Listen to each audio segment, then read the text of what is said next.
बिस्मिल्लाहिर्रहमानिर्रहीम। अस्सलाम वालेकुम। मैं हूं गुलफाम चौधरी। आप देख रहे हैं मेरा फेसबुक पेज और यूट्यूब चैनल।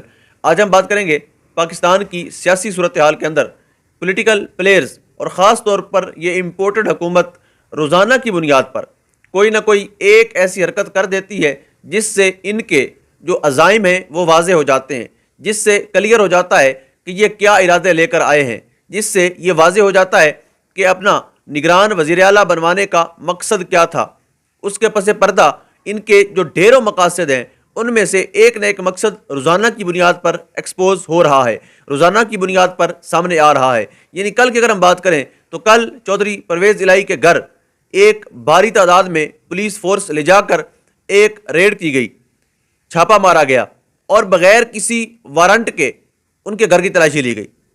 मुझे आप बताएं कि कौन से मुल्क में कौन सा कानूनी इजाज़त देता है कि आप बग़ैर वारंट के, बग़ैर किसी वारंट